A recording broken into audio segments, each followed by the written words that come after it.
എല്ലാവർക്കും യോഗ ഡേ ആശംസകൾ. ഇന്ന് നമുക്ക് വിലമതിക്കാനാവാത്ത ഒരു ഗസ്റ്റിനെയും കൂടി കിട്ടിയിട്ടുണ്ട് അല്ലേ?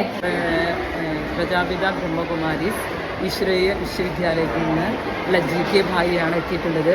അദ്ദേഹം മെഡിറ്റേഷനും അതുപോലെ യോഗയും ഒരുമിച്ച് കൊണ്ടുപോകുന്ന ക്ലാസ് എടുക്കുന്ന നല്ല രീതിയിൽ ഈ സമൂഹത്തെ വാർത്തെടുക്കുന്ന ഒരു ബ്രദർ കൂടിയാണ്. നമ്മുടെ കുട്ടികൾക്ക് ഏറ്റവും ഇന്ന് വളരെ ഉപകാരപ്രദമായ ഒരു ക്ലാസ് തന്നെയായിരിക്കും ഇന്ന് ലഭിക്കുക എന്നതിന് ഒരു ചോദ്യം, സിമ്പിളായൊരു ചോദ്യം.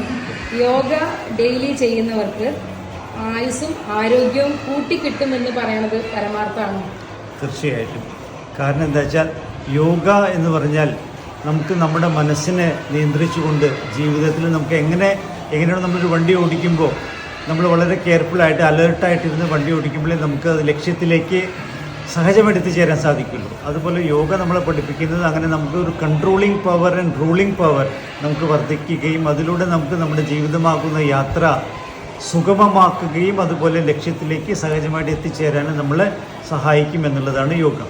അതുപോലെ ഈ വർഷത്തെ അന്താരാഷ്ട്ര യോഗാ ദിനം, ഇത് 10ാമത്തെ അന്താരാഷ്ട്ര യോഗാ ദിനമാണ്. ഈ വർഷത്തെ തീം എന്ന് പറയുന്നത് തന്നെ yoga for self and yoga for community. നമ്മുടെ സ്വയത്തിനും അതുപോലെ നമ്മുടെ സമൂഹത്തിനും വേണ്ടിയിട്ടുള്ള ഒരു തീമാണ് പ്രാവശ്യത്തെ യോഗാ ദിനത്തിൽ പറഞ്ഞിട്ടുള്ളത്. അപ്പോൾ തീർച്ചയായിട്ടും യോഗ ആദ്യം നമ്മളെ ഹെൽപ്പ് ചെയ്യുന്നത് നമ്മുടെ സെൽഫിലേക്കാണ്. സോ നമ്മൾ പരിവർത്തനപ്പെട്ട് നമ്മൾ സശക്തരാകുമ്പോൾ തീർച്ചയായിട്ടും നമ്മൾ സമൂഹത്തിന് കോൺട്രിബ്യൂട്ട് ചെയ്യുന്ന നല്ല ഉത്തമ പൗരനായിട്ട് മാറാൻ സാധിക്കും. അങ്ങനെയുള്ളൊരു വ്യക്തിക്ക് മാത്രമേ നല്ലൊരു കുടുംബത്തെയും നല്ലൊരു സമൂഹത്തെയും കെട്ടിപ്പടുത്താനും അതിലെല്ലാവർക്കും സന്തോഷമായിട്ട് ജീവിക്കാനും സാധിക്കുക എന്നുള്ളത്. അപ്പോൾ തീർച്ചയായിട്ടും യോഗ നമ്മളെ വളരെയധികം സെൽഫിനെയും മൊത്തം സമൂഹത്തിനെയും ഹെൽപ്പ് ചെയ്യുന്ന ഏറ്റവും വലിയൊരു ഘടകമാണ്. Thank you. അടിപൊളി ക്ലാസ് ആയിരുന്നു. അപ്പോൾ എല്ലാവരും ദിവസവും യോഗ ചെയ്യുക, ആയുസ്സും ആരോഗ്യവും വർദ്ധിപ്പിക്കുക, യുവതി യുവാക്കളായി മരിക്കുന്നവരെ ജീവിക്കുക. ഒരിക്കൽ കൂടി യോഗാ ദിനാശംസകൾ.